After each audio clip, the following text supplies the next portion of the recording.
Welcome to Inside TPS. My name is Tim Doust. I'm the media production teacher here at Tyngsborough Middle School and Tyngsborough High School. Inside TPS is our way of getting information out to you, the community of Tyngsborough. Today I had the opportunity to interview Dr. Michael Flanagan. Let's have a look. Welcome to Inside TPS. I'm here with Dr. Flanagan, Superintendent of Schools. Dr. Flanagan, it's the second week of school. How do you feel to have the kids back inside the schools? I have to say that after 185 very long days away from having kids in these classrooms, it's really been great. It's been phenomenal the past 2 weeks. I have to commend the work that the teachers put in to get ready for this. They're implementing new technology every day. They're getting more acclimated with it. They're getting better at it. Our instructional practices are growing. I think I have to commend our parents for being supportive and understanding that school's different this year. And I really appreciate their flexibility and patience as we all try to tackle this new hybrid learning model. But most importantly, I have to thank the kids. The students have been incredible. They knew going in that it was going to be different, and they've been responsible. They've been flexible. They've been great. They understand that it's a new world, and it's so happy to see them back. They're truly excited to be back. It's great to see the interactions with their peers and their friends, and it's really great to have everyone back. It really is.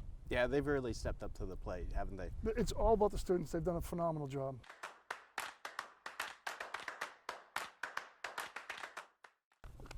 So I know that Tyngsborough has been categorized in the red. What does that mean exactly? And going forward, what can we expect? Yeah, so it's a loaded question. So each week, the Massachusetts Department of Public Health, they come up with a weekly advisory, and they categorize your community in one of 4 color codes, and they base that number on the positivity rate per 100,000 residents. So in a small town like Tyngsborough with 12,000 residents, even a few positive cases each week can really move us between categories. Okay. When the graph first came out, we were categorizing gray, less than 5 cases, and here we are a mere 3 weeks later, and we're categorizing the highest category, red. Right. So last week we had 15 positive cases. So what that means is it's something we need to watch. We don't need to be reactive right now. We don't need to change our learning model or anything at this point. We've been advised by the Department of Elementary and Secondary Ed to really look at context and data and how is that impacting this community. Certainly it's something that we have our eye on, looking at the red status, but later tonight, we're recording this on Wednesday, we will get a new categorization, and we'll just watch that weekly. Things we need to consider. We need to consider what the active cases are in our schools.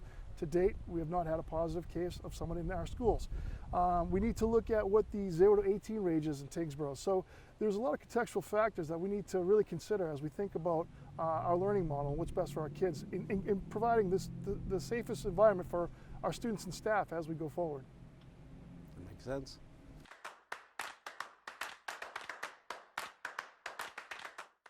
So does this categorization have any impact on any of the other programs going on in the school, athletics or after school programs? Sure, it actually does. It impacts our high school athletic programs. I think one of the things that we've seen over the past several months is this a very fluid situation, and we continually get updates and guidance from CDC and DESE and Mass DPH. But one of the initial determinations a few months ago was if a school went into the red, their entire season would be canceled. And I think the thinking behind that has evolved. They realize that there are small communities like us that could come in and out of that categorization. So context does in fact matter. So in the Mid-Wachusett League that we're part of right now, one of the things that we're talking about and looking at is if a community is categorized as red, the athletes on the high school team will not be able to participate in competitions that week. Okay. It does not mean that the season's canceled. Okay. They can still have practice and hopefully wait for the following week to get into a different category so that they can still participate. That's an important point to really recognize. Really important point, yes. Okay.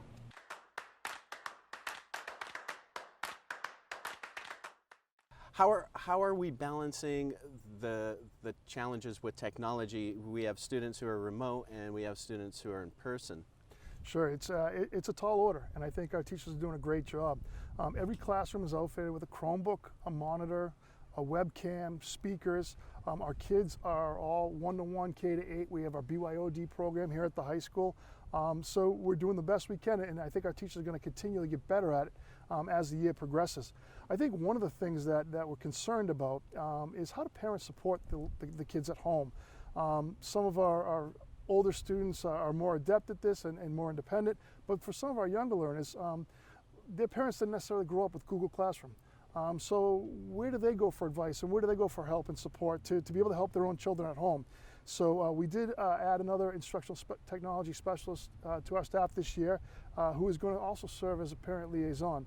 So for those at home who would like some support, right on our technology website, we have a link on our tech page to that remote help.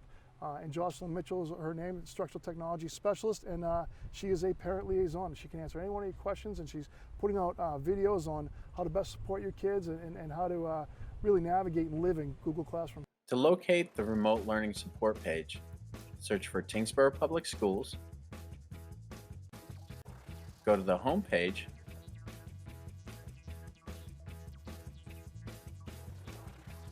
click on Technology, and click on the Remote Learning Support button. For direct assistance, reach out to Jocelyn Mitchell, Instructional Technology Specialist. For quick links, click on the side,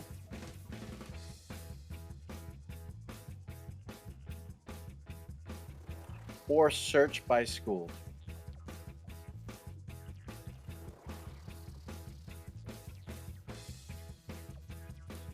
Then search by subject.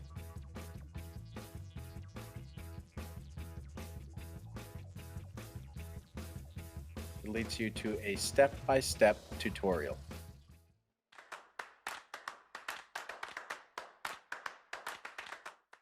Dr. Flanagan, thank you so much. Do you have any final thoughts that you'd like to share? I do. I suppose I'd like to thank our parents and our families for their support, and just encourage everyone to be as patient and flexible as they possibly can as we navigate this year. I want to reassure our families as well that we are paying attention to all the data, and we're going to do what we feel is best for our kids to keep everyone in this community as safe as possible. Well, thank you again. I hope you have a great day. Thank you. I appreciate it. Thank you for watching Inside TPS. We look forward to making future videos for you. If you have any comments or suggestions or ideas for future videos, please let us know.